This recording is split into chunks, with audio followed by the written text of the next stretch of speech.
tanya jawab agama jilid 3 di bab terakhir. Bid'ah hasanah dan bid'ah dolalah. Jadi ini ada pertanyaan, saya baca saja. Apakah ada bid'ah hasanah dan bid'ah dolalah? Dan tolong beri contoh bid'ah hasanah dan bid'ah dolalah. Yang bertanya Siti Hindun dari TK Aba cabang Curup Bengkulu. Bengkulu. Jawaban Majelis Tarjih. Ini saya hanya qori, hanya membaca. Tolong nanti kalau kemudian jawabannya tidak sesuai dengan selera jenengan, jangan hujat saya. Saya hanya membaca. Sebelum menjawab pertanyaan tersebut, perlu terlebih dahulu dipahami apa bid'ah itu sendiri. Perkataan bid'ah berasal dari akar kata Arab. Jadi dari kata akar Arab, dari bahasa Arab bada'ah, pakai ain ya, yang menunjukkan arti penciptaan suatu karya kreatif dan orisinil tanpa adanya contoh sebelumnya. Kata Majelis Tarjih dalam menjawab pertanyaan ini. Dalam Al-Quran, surat Al-Baqarah ayat 117 dan surat Al-An'am ayat 101, Allah berfirman, Badi'us samawati wal ard. Artinya Allah lah yang menciptakan langit dan bumi yang belum pernah ada contoh sebelumnya. Pengertian harfiah dari kata bid'ah ini sangat erat hubungannya dengan pengertian terminologi dalam agama Islam. Karena bid'ah itu ada esensinya, adalah setiap amal ibadah yang dibuat tanpa adanya dalil dalam syara' atau dalam syariat atau contoh dari Rasulullah SAW yang membenarkannya. Secara teknis, para ulama mendefinisikan bid'ah itu sebagai suatu cara mengamalkan agama yang dibuat-buat dan menyerupai ketentuan syariat. Nah, pengertian ini sendiri yang dijawab oleh Majelis Tarjih, kata-katanya mirip apa yang diucapkan oleh Imam Asy-Syatibi dalam kitab Al-I'tisam. Nah, rujukan tentang bid'ah di Suara Muhammadiyah itu sering menggunakan kitab Al-I'tisam yang ditulis oleh Imam Asy-Syatibi. Jadi nanti kalau jenengan baca di Suara Muhammadiyah, beberapa kali ketika ditanya tentang masalah bid'ah, itu rujukannya sering menggunakan kitab Al-I'tisam tulisan Imam Asy-Syatibi. Ada yang punya bukunya? Oh, enggak punya. Baik. Wajib beli enggak, Bu? Ya. Yang wajib beli tadi ya. Manhaj Tarjih tadi. Yang bukan saya tidak mewajibkan loh ini. Tadi yang mewajibkan Bu Ustadzah. Baik. Sehingga definisi ini suatu cara mengamalkan agama yang dibuat-buat dan menyerupai ketentuan syariat dan mempraktekkannya, dimaksudkan untuk ibadah kepada Allah Subhanahu wa taala. Jadi menurut pengertian ini, unsur bid'ah itu satu, adanya praktek yang diadakan kemudian dan menyerupai ajaran agama. Jadi satu praktek yang menyerupai ajaran agama yang dulu tidak ada. Contohnya apa? Salat awal dan akhir tahun. Apalagi posong rawat. Nah, mutih. Apalagi ngebleng. Oh, neton. Ya, baik.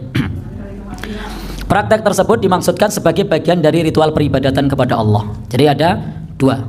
Nah, di sini apa yang dikutip ini dari kitab Al-I'tisam jilid 1 halaman 36 dan sampai 37. Saya punya kitabnya. Tapi tidak saya bawa ini. Nah, tadi tidak merencanakan membaca ini. Jadi kalau merencanakan insya Allah suatu saat saya bawa. Tapi tadi tidak merencanakan untuk baca ini. Ini hanya untuk bukti saja bahwa Tarjih Muhammadiyah pemahamannya seperti itu. Karena saya sering menyampaikan di Jamaah Muhammadiyah, tapi baru tahu kalau ternyata di Muhammadiyah tidak mengamalkan yang begitu-begitu, karena banyak pengurus Muhammadiyah yang mengamalkan begitu-begitu. Iya.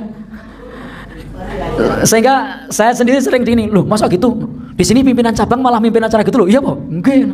Oh lah, yo itu urusan lain, tapi saya hanya menyampaikan secara sumber rujukan secara tarjih seperti itu. Adapun nanti ada orang yang begitu dari warga Muhammadiyah, itu jangan terus dianggap sebagai putusan tarjih.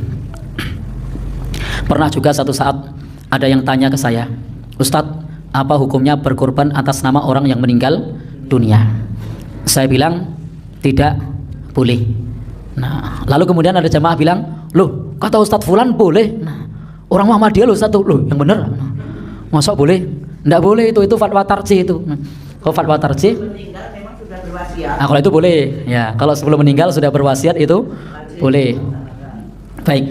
Dan juga Imam Nawawi, ulama mazhab Syafi'i juga mengatakan tidak boleh. Jadi juga mengatakan tidak boleh. Tapi kemudian karena saya diinterupsi seperti itu, muka saya ya merah padam. Waduh, keliru ya aku. Karena ketika disebut di situ yang disebut adalah tokoh Muhammadiyah yang saya sangat takzim di situ. Wah, jangan-jangan pendapat saya keliru. Sebentar Bu, coba jenengan bawa HP enggak bawa, coba googling. Setelah di googling, alhamdulillah pendapat saya benar. Kalau ditarjih tidak merekomendasikan berkorban untuk orang yang sudah meninggal dunia. Lego, sumringah meneh kula. Wah. Jadi kadang-kadang begitu. Pripun? Nah, itu juga banyak toh, Pak. Nah, baik. Sehingga jangan sampai pendapat tokoh dianggap pendapat tarjih. Tapi kalau kemudian ada yang tokoh yang berbeda dengan tarjih, ya bukan berarti terus sesat, keliru, ya tidak. Tapi dalam hal ini kita bisa membedakan mana itu pendapat tarjih dan mana pendapat pribadi. Baik. Kita lanjutkan. Jawabannya lebih lanjut perlu ditegaskan bahwa bid'ah itu tidak hanya meliputi praktek yang berupa perbuatan, tetapi juga sikap tidak berbuat yang disebut bid'ah tarkiyah. Jadi menurut majelis tarjih, bid'ah itu juga ada namanya bid'ah tarkiyah. Bid'ah tarkiyah itu meninggalkan sesuatu. Contohnya meninggalkan sesuatu yang diperintahkan oleh agama, baik yang sunat maupun yang wajib, dengan anggapan bahwa meninggalkan itu adalah agama. Nah, jadi menganggap bahwasanya itu adalah agama. Contohnya, saya tidak mau makan buah ini. Untuk apa? Supaya doa saya makbul. Padahal buahnya halal. Nah, saya tidak mau makan ikan. Saya tidak mau haji sebelum orangnya semua sudah kaya misalnya. Ini namanya bid'ah tarkiyah. Saya tidak mau sholat di masjid sebelum sebelum bersih hatinya. Lain namanya bid'ah tarkiyah. Saya tidak mau pakai jilbab sebelum bersih hatinya. Ini bukan saja bid'ah tarkiyah, tapi ini pemahaman yang batil. Ini pemahaman yang batil. Baik. Lanjut. Jadi intinya ada bid'ah tarkiyah, ada bid'ah tarkiyah itu tadi sudah jelas nggih. Seperti ajaran bahwa seorang yang soleh yang telah mencapai tingkat hakikat tidak perlu lagi mengerjakan syariah, karena syariah itu hanyalah kulit belaka. Sementara orang tersebut telah mencapai inti agama, yaitu hakikat. Kiai sudah tidak sholat. Kenapa? Karena inti sholat itu ingat. Kiai itu sudah sampai derajat hakikat sehingga sudah tidak perlu sholat. Nah, ini namanya bid'ah tarkiyah. Dan ini pemahaman yang keliru, yang batil.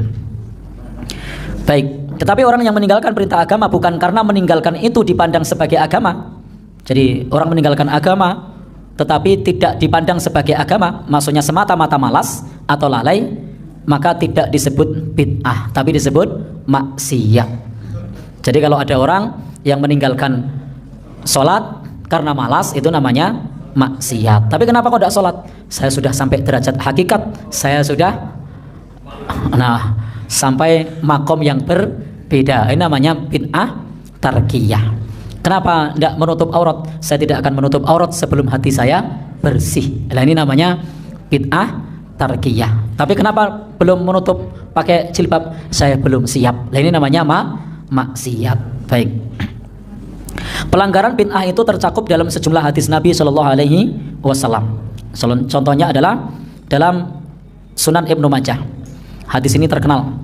Wa syarrul umuri muhdatsatuha wa kullu muhdatsatin bid'ah. Nah, itu seburuk-buruk urusan itu adalah dalam perkara yang baru, dan dalam perkara baru itu adalah seburuk-buruk perkara baru itu adalah bid'ah. Baik. Wa kullu bid'atin dolalah, dan setiap bid'ah itu sesat. Nah, dan apa yang dikemukakan tersebut tampak beberapa hal kesimpulan. Satu, bid'ah adalah suatu cara mengamalkan agama yang tidak berdasarkan tuntunan Rasul dan yang oleh pelakunya dianggap sebagai bagian dari agama. Sehingga ini merupakan lawan dari sunnah. Yang kedua, bid'ah hanya ada sepanjang menyangkut hal-hal yang berkaitan dengan agama, akidah dan ibadah, dan tidak menyangkut urusan duniawi yang bersifat makulul makna. Jadi bid'ah hanya urusan akidah dan ibadah.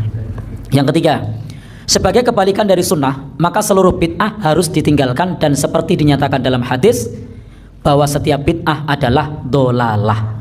Jadi kalau menurut tarjih Muhammadiyah tidak ada bid'ah hasanah, semua bid'ah itu dolalah, karena tarjih membatasi bid'ah itu hanya dalam akidah dan ibadah, sehingga selain akidah dan ibadah itu tidak bid'ah. Peci ini tidak bid'ah. Apalagi baju koko tidak bid'ah karena dia bukan akidah, bukan ibadah. Dia adalah sarana prasarana, dia adalah dunia. Baik. Yang keempat, jadi jelas tidak ada bid'ah hasanah dalam pengertian teknis keagamaan. Nah, jadi jelas tidak ada bid'ah yang hasanah dalam pengertian teknis keagamaan. Ini menurut Himpunan Putusan Tarjih, bukan himpunan. Fatwa Tarjih Tanya Jawab Agama Jilid 3, Tim Majelis Tarjih dan Tajdid Pimpinan Pusat Muhammadiyah yang diterbitkan oleh Suara Muhammadiyah. Ini hanya sampel. Nanti kalau mau baca lagi, ini mau baca jilid berapa? Nah, waktunya ora cukup. Jadi, kenapa saya perlu bawa sampel seperti ini? Karena beberapa kali saya ketika mengampu kajian yang itu jamaahnya juga adalah jamaah Muhammadiyah, itu kaget, lu masuk enggak boleh gitu. Maka saya baca ini khawatir kalau nanti ada yang membantah, sehingga saya langsung bawakan bukunya, biar baca sendiri. Baik. Kalau kita mendengar, masih 4 menit ya.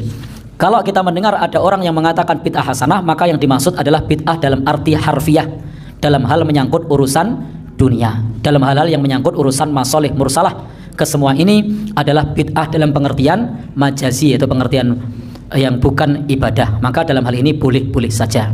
Adapun bid'ah dalam pengertian teknis agama yang dinyatakan sebagai sesat oleh Nabi adalah bid'ah seperti yang didefinisikan oleh Majelis Tarjih dari kitab Al-I'tisam tadi.